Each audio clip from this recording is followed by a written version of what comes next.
Jacques Besson est un médecin psychiatre et psychothérapeute qui s'est intéressé à la spiritualité en travaillant avec des patients en addictologie. En rencontrant des groupes tels que les alcooliques anonymes et les narcotiques anonymes, il a constaté l'importance de la prise en compte de la dimension spirituelle dans le processus de guérison.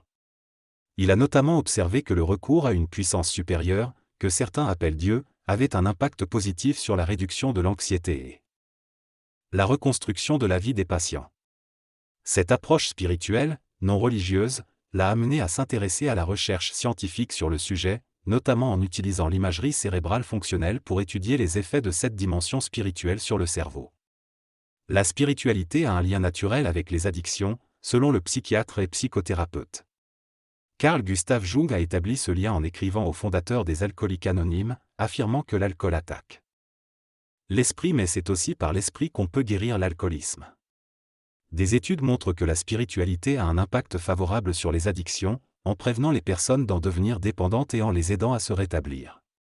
La spiritualité restaure le lien social et le sens de la vie, qui sont souvent perdus lors de l'addiction. Cela s'applique à toutes les formes d'addiction, notamment aux drogues, et il existe des groupes tels que Narcotiques Anonymes qui utilisent également la spiritualité dans le traitement. Certains travaillent également sur l'utilisation des psychédéliques pour accéder à des expériences spirituelles, mais cela dépend de chaque individu et de son approche en tant qu'addictologue. Selon un addictologue, la consommation de substances hallucinogènes a augmenté ces dernières années en raison de leurs effets bénéfiques dans le traitement de certaines conditions telles que la dépression résistante, l'alcoolisme et les psychotraumatismes. Ces substances. Est-ce que les champignons magiques et le LSD ne créent pas de dépendance et sont considérées comme relativement sûres sur le plan médical et physique? Elles ont été interdites dans de nombreux pays pour des raisons politiques et par précaution, mais leur utilisation thérapeutique est maintenant autorisée dans certains cas spécifiques en Suisse. Certains psychédéliques contiennent une molécule appelée DMT, considérée par certains comme la molécule de Dieu, qui agit sur un système endogène déjà présent dans le cerveau.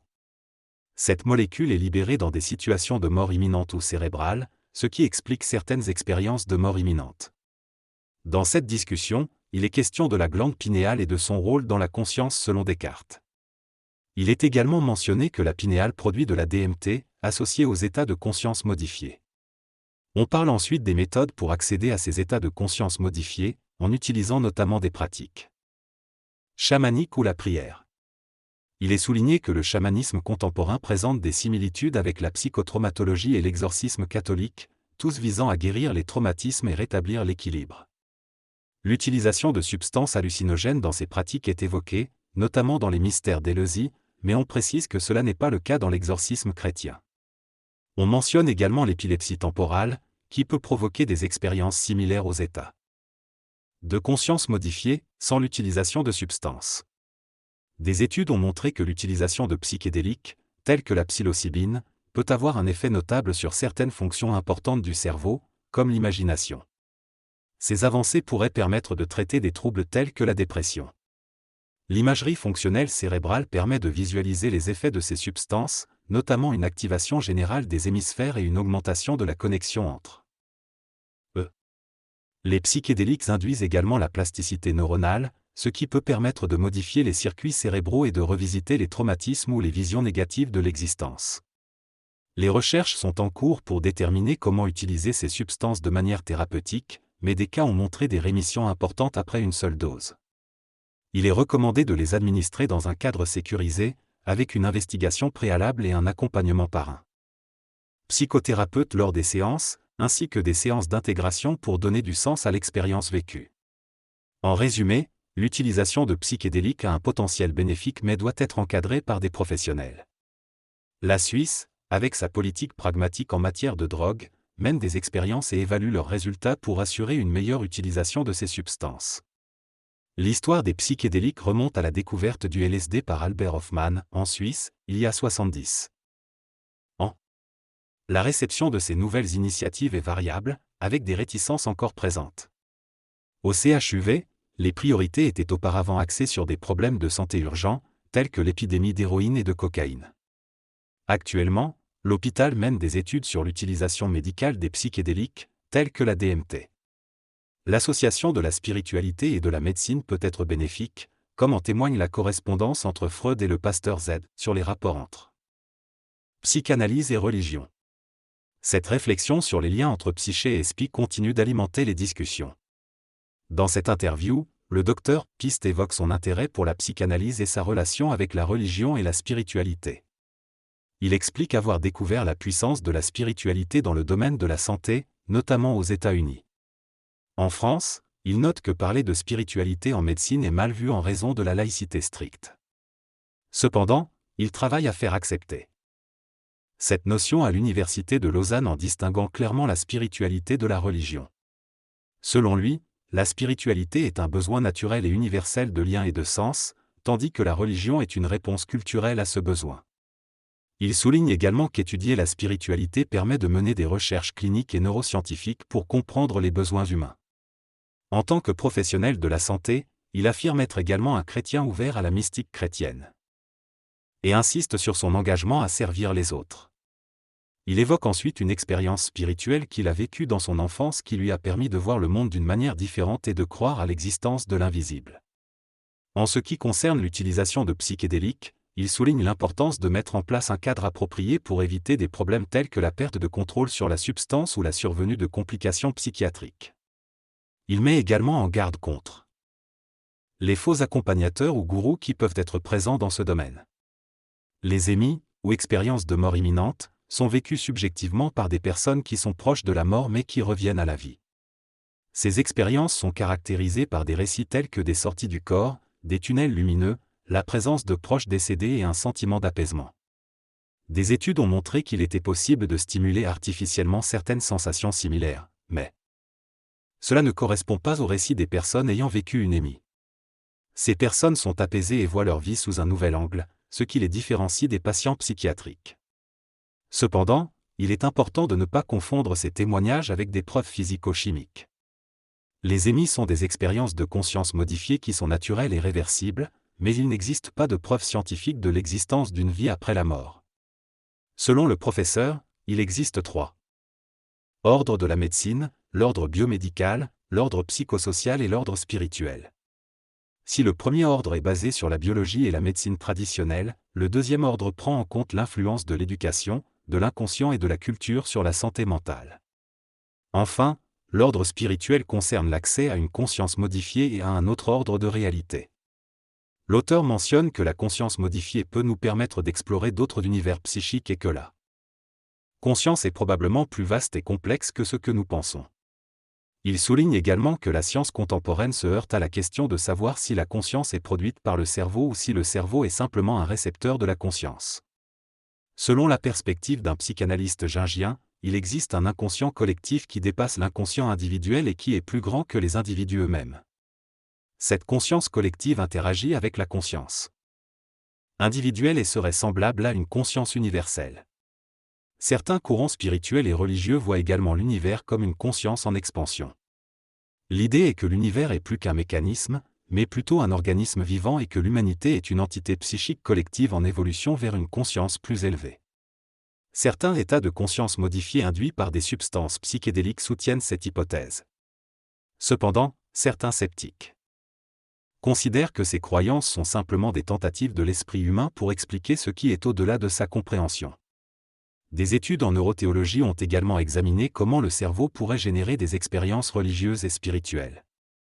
En fin de compte, il est suggéré que l'existence a pour objectif d'embellir le monde, ce qui donne un sens et un souffle à notre existence. Dans cette synthèse, l'auteur aborde plusieurs sujets liés à la spiritualité et à la découverte de Dieu. Il mentionne que l'humanité est capable de dialoguer avec son Créateur et que la rencontre entre le monde créateur et le monde créé est un mystère. Il fait référence aux miracles, aux guérisons et aux médiums comme des exemples de cette capacité à communiquer avec le divin. L'auteur souligne également que Dieu n'est plus considéré comme une simple invention, mais comme une découverte. Il cite le exemple de la théorie systémique pour illustrer que les vrais changements sont ceux qui modifient le système lui-même. L'auteur mentionne également les notions d'éveil et de réveil spirituel présentes dans les différentes spiritualités et religions. Il conclut en soulignant que la conscience produit de l'amour et que le but ultime de la création est la rencontre entre le Créateur et la créature. Il fait référence à Viktor Frankl, un psychanalyste, qui a constaté que le refoulement de l'inconscient spirituel dans notre civilisation occidentale provoque des névroses de société, tels que le vide existentiel, la dépression, l'addiction et l'agression. L'auteur affirme que l'émerveillement et l'humilité dans l'approche scientifique sont essentiels pour comprendre les limites de notre savoir et l'étendue des mystères. L'autodistanciation et l'autotranscendance sont des concepts importants dans une forme de psychothérapie visant à traiter les maladies de civilisation telles que la dépression, l'addiction et l'agression. Le journaliste souligne que notre civilisation est elle-même malade, confrontée à un vide existentiel et des problèmes de burn-out. Le lien entre les sciences et la spiritualité ou la religion est également exploré, avec une distinction entre 4 types de relations entre ces deux domaines, le conflit, l'indépendance, des zones de flou et l'intégration. L'intégration est considérée comme une approche intéressante en psychiatrie car elle permet de reconnaître à la fois des états spirituels normaux et des pathologies spirituelles. Par exemple, un état mystique se distingue d'un délire mystique par ses caractéristiques de réversibilité, d'apaisement et de bienveillance, contrairement au délire qui est irréversible, effrayant et peut nécessiter une hospitalisation. Le christianisme possède un courant ésotérique qui est souvent oublié ou critiqué par les institutions religieuses. Ce courant ésotérique est présent dès les débuts du christianisme, avec les guérisons réalisées par Jésus-Christ et la dimension salvatrice de sa parole. Il s'appuie également sur des fondements judaïques ésotériques et une fusion avec d'autres traditions spirituelles telles que la Kabbale, le zoroastrisme, la philosophie grecque, etc. Il y a une continuité ésotérique dans le christianisme à travers les premiers siècles, avec la mystique des pères du désert, l'hésychasme, le cénobitisme, etc. Certaines branches du christianisme, comme l'orthodoxie, conservent davantage cette dimension ésotérique, tandis que d'autres, comme le catholicisme et le protestantisme, s'en sont éloignés.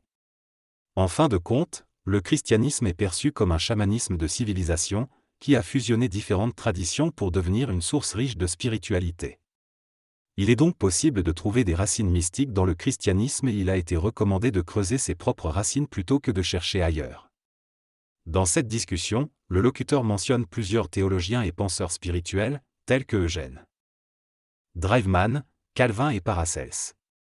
Il souligne la relation entre la psychanalyse et la spiritualité, en mentionnant les livres de Draveman qui font le lien entre les deux domaines. Il mentionne également l'importance de l'anthroposophie dans la santé mentale, en particulier dans le traitement des personnes autistes. Il reconnaît certaines bizarreries dans cette approche, mais souligne également la chaleur humaine et l'approche bienveillante des anthroposophes envers les personnes handicapées.